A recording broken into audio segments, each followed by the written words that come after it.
Welcome to EduTips, a side project of the Cult of Pedagogy podcast where I share one quick idea to make your teaching better. This is Jennifer Gonzalez and I am your host. This EduTip is sponsored by Pear Deck. One of the reasons we love Pear Deck is because it was founded by educators who have designed products to support instructional best practices known to improve student outcomes. Pear Deck gives teachers real-time insight into student thinking and understanding so they can react as necessary and seize teachable moments. Better yet, Pear Deck's seamless integration with Google Slides and Microsoft PowerPoint makes it easy to build interactive presentations that generate 100% student engagement. And here's some great news for you. Pear Deck is offering all of today's listeners 90 days of Pear Deck Premium Access for free. Just visit peardeck.com/cultofpedagogy22 to get started. Today's EduTip is add novelty to boost learning. There's a scene in the movie Dead Poets Society. If you've never seen it, just know that it's a classic teaching movie and you absolutely should, where Robin Williams' character, Mr. Keating, has his students line up on a soccer field and take turns reciting lines from Walt Whitman's poem, A Song of Joys. It's one of many times in the movie when Keating does something in the classroom that might be written off as mere eccentricity, like standing on desks or tearing pages out of books. But looking at it from a pedagogical standpoint, what he's doing is using novelty as an instructional device, and it's backed by solid research. Anytime you add some kind of novelty to a learning experience, some new or different ingredient than what's expected, you are making it more likely that your students will remember the thing they were supposed to learn from that lesson, even if the novel ingredient has nothing to do with the learning target. Here's a simple explanation of how this works in the brain.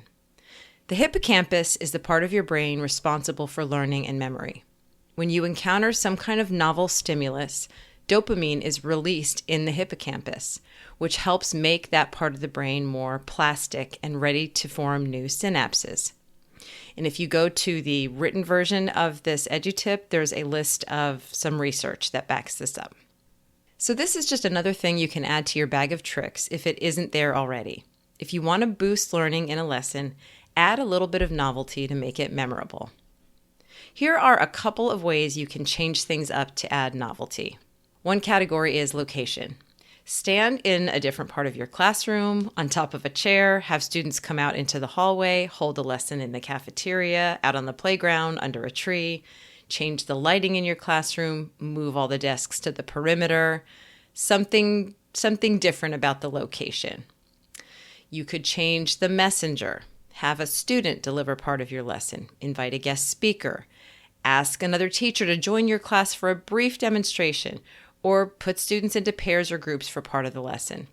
This last one isn't all that novel of an idea, but the experience of working on a lesson with a peer can still offer more novelty than all teacher-directed instruction. You can add novelty with music. Play a particular piece of music throughout a lesson or in the background, and if you can connect the lyrics to the lesson, even better. You can add movement. Invent gestures to go along with concepts or vocabulary words from the lesson and have students do the gesture regularly. You can add costumes. Show up with a weird hat, an unusual pair of glasses, or attention-getting shoes on the day when you'll be teaching a particular topic. You can add novelty with stories. Tell an interesting, embarrassing, sad, or funny story to tie into the lesson. Or use food. Bring some kind of snack. Maybe everyone finds a single goldfish cracker on their desk that might somehow connect to the lesson. If you're doing this right, you should see the novel thing working to jar students' memories. You might hear students say something like, "Oh yeah, that was the thing you taught us that one day when we sat in the hall." Or, "Wait, that was when Ms. Thompson came in and read that thing to us." They'll make these little connections and be just a little bit better at pulling the stuff they learned out of long-term memory. That's your tip for this time.